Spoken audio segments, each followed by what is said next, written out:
another session of the Children's Fire Book Club. Sorry about the technical difficulties, but we are here and ready to get rolling with you all, so thank you for being patient. Today, you are joined with myself, Mariah. I am one of our social work interns here at HIR Wellness, as well as John, who will be moderating in the comments below. So when you see him typing, when it says HIR Wellness, that is John typing to you all. So please feel free to add any of your comments or questions or concerns down there, and we will make sure that we get back to you for sure. So, and then I'm also joined with Val. Val, you want to introduce yourself? Sure. Thank you, Mariah. Hi, relatives. My name is Valerie, and I'm an occupational therapy intern here at HIR Wellness Institute.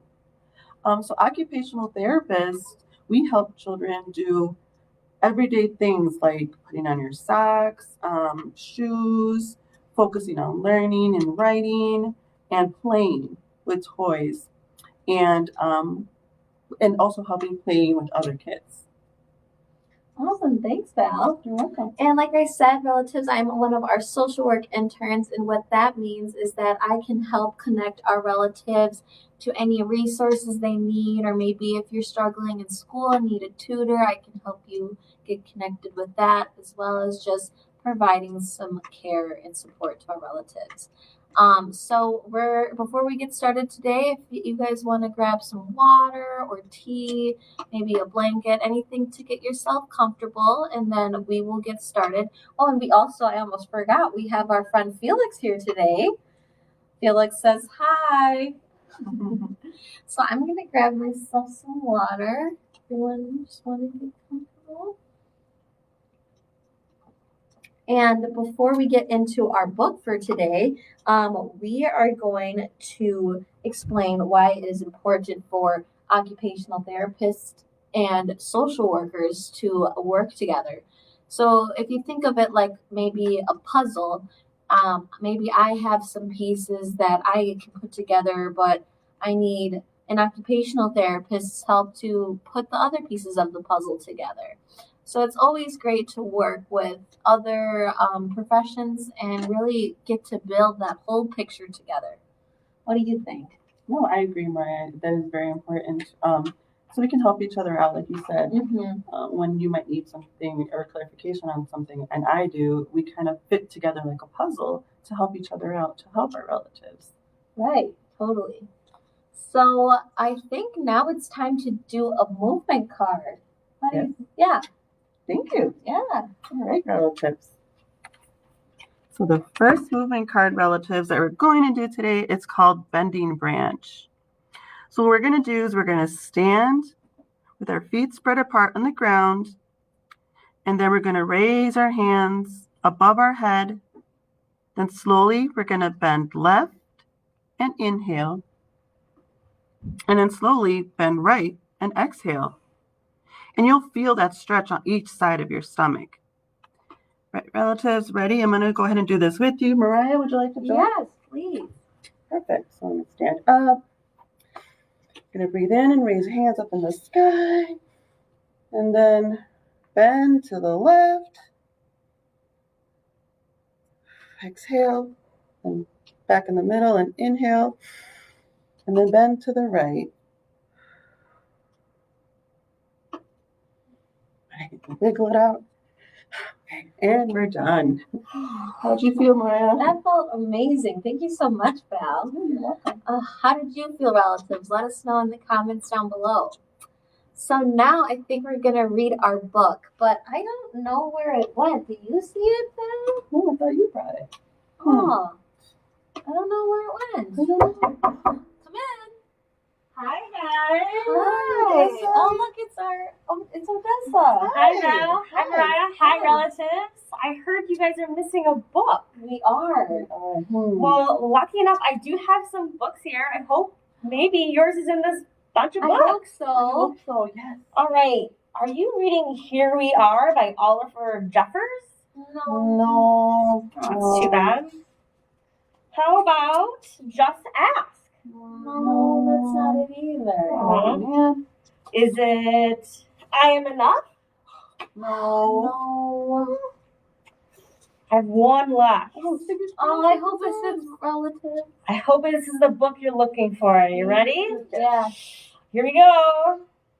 Is it Malala's Magic Pencil? Yes, Oh, awesome. You got it. Here you Thank are. you so much. All right. Bye, guys. Bye, relatives. Awesome. Well, today, relatives, we are going to be reading Malala's Magic Pencil by Malala Yousafzai.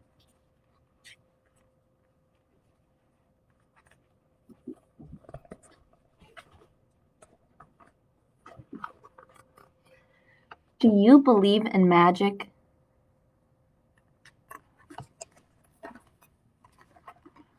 When I was younger, I used to watch a TV show about a boy who had a magic pencil. If he was hungry, he drew a bowl of curry, and if it appeared, and it appeared. If he and his friends were in danger, he drew a police officer. The boy was a little hero, always protecting people who needed help. How I want a magic pencil too.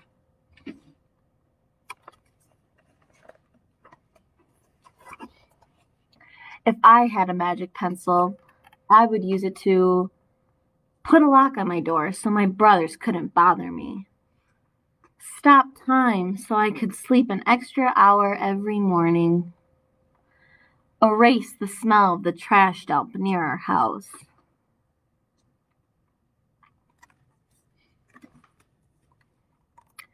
And I would use it to make other people happy. I would draw the most beautiful dresses in the world for my mother, the best buildings in the valley for my father, so he could open many schools where children could study for free. A proper ball so my brothers and I no longer had to play with an old sock stuffed with rubbish.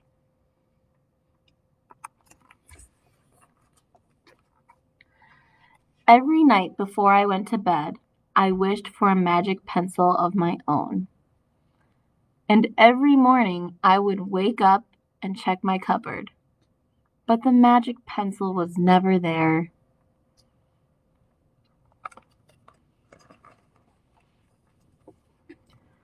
One day, I was throwing away potato peels and eggshells at the dump. I was wrinkling my nose, swatting away flies, and making sure I didn't step on anything dirty in my nice shoes, when I saw a girl about my age sorting trash into piles. Nearby, boys were fishing for metal scraps using magnets and on strings. When my father returned home from work, I told him what I'd seen. It made him sad. "Abba," I said. "Yes, Jenny?" he said back. I always liked when he called me dear one. "Why haven't I seen that girl in my class?" "Because," he said, but didn't finish right away. "Because, Johnny, in our country, not everyone sends their daughters to school. And some children must work to support their family. Those boys will sell the metal scraps they find. If they went to school, their families would go hungry. School was my favorite place, but I had never considered myself lucky to be able to go."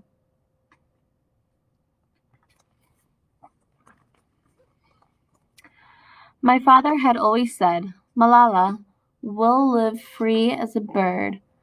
Now I wondered how free I'd truly be.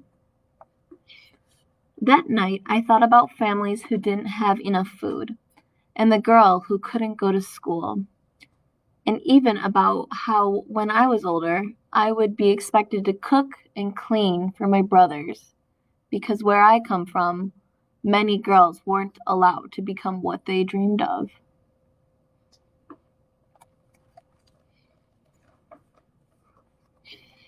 I knew then that if I had the magic pencil, I would use it to draw a better world, a peaceful world. First, I would erase war, poverty, and hunger. Then I would draw girls and boys together as equals.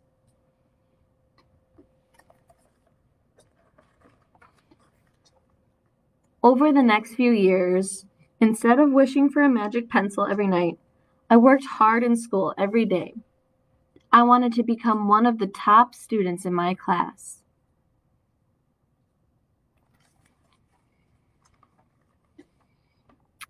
But soon, powerful and dangerous men declared that girls were forbidden from attending school.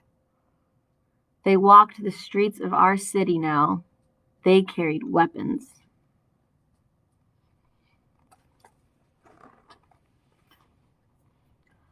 One by one, girls stopped coming to school. Abba, where are all the students? They don't feel safe here anymore, Johnny. How could a few men stop all the girls in our valley from going to school? If more people knew what was happening to us, I thought that they might help.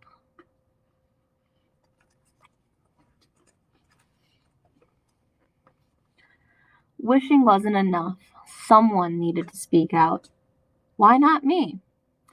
I wrote about what it felt like to be scared, to walk to school, and how some of my friends had moved away because of the threat they faced in our city. I wrote about how much I loved school and how proud I was of my uniform.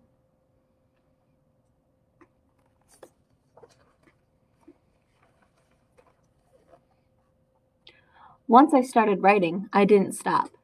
I wrote speeches and traveled around my country, sharing my story. I even talked to a reporter from a famous international newspaper. People actually wanted to learn about my life. I spoke for all the girls in my valley who couldn't speak for themselves.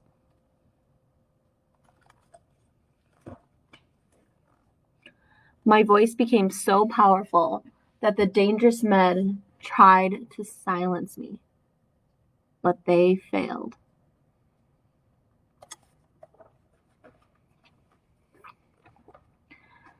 And now my voice is louder than ever, louder because people have joined me, and together we make a chorus, standing up for what we believe.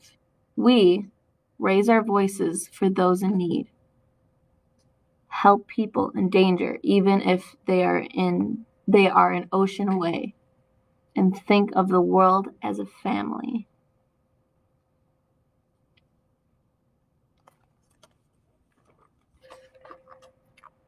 Do you still believe in magic? I do. I wrote alone in my room, but people all over the world were reading my story. Millions now know it and help me spread my message of hope. I had at last found the magic I was looking for, in my words and in my work.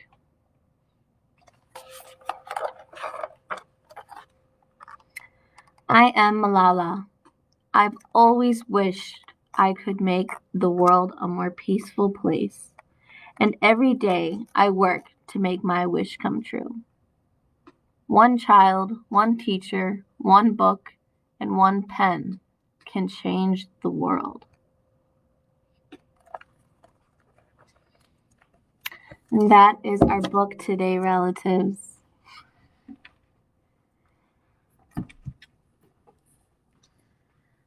Wow, that was a great book. What did you think, Val?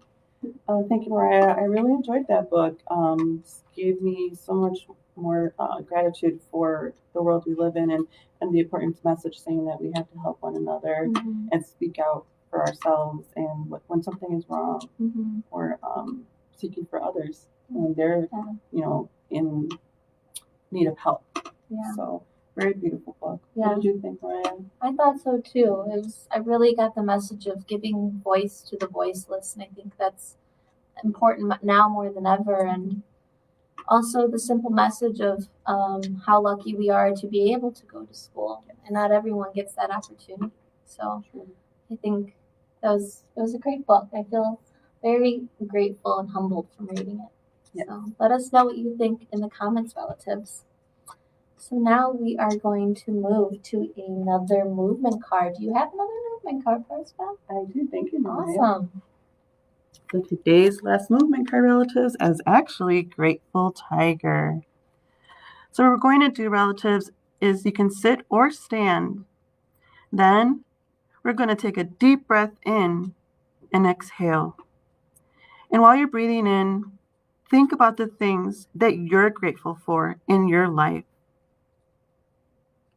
Okay, relatives, so I'm going to go ahead and do this with you. Would you like to join me? Yes, please. Perfect. Everyone just breathe in through your nose, out through your mouth. Just think about all the things that you're grateful for, relatives. And then breathe in one more time. And out. Maria, what are you grateful for? There's so much that I'm grateful for. I'm grateful for my family and my friends. I'm grateful for my health, and I'm grateful for her wellness. What are you grateful for, Val? Thank you, Mariah. Me too. I am very grateful for my family, my children, my sisters and brothers, my dad. I'm grateful for being able to be free in this world, right?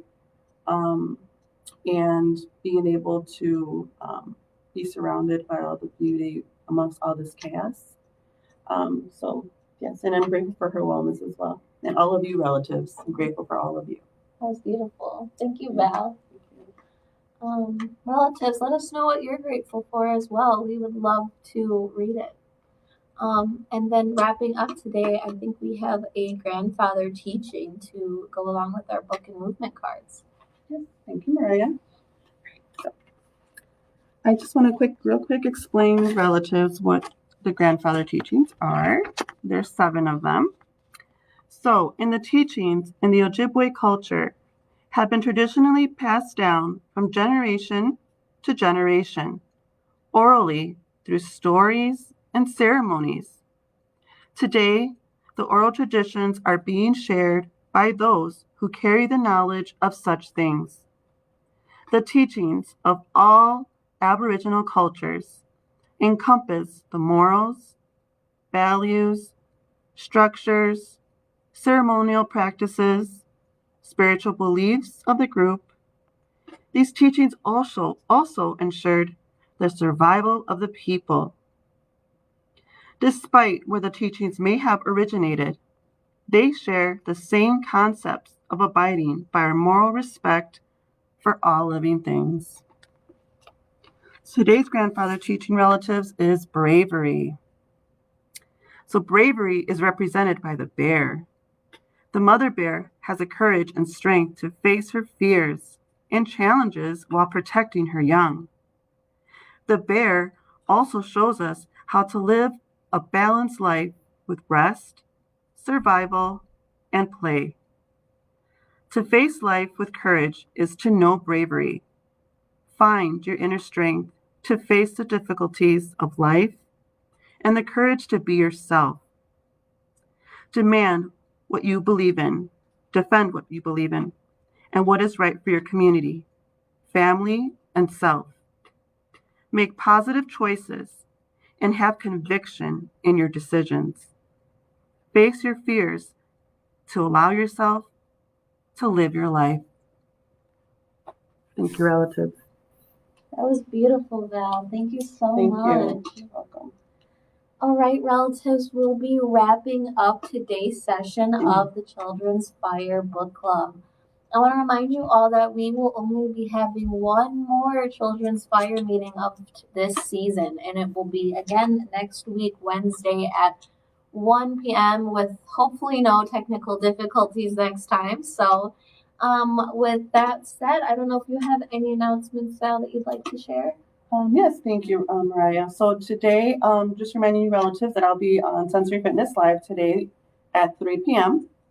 And you're more than welcome to attend, but if not, then we will see you next week at 1 o'clock for Children's Book Fire. Thank you so much, relatives. Thank you, relatives. Have a great rest of your day. Bye.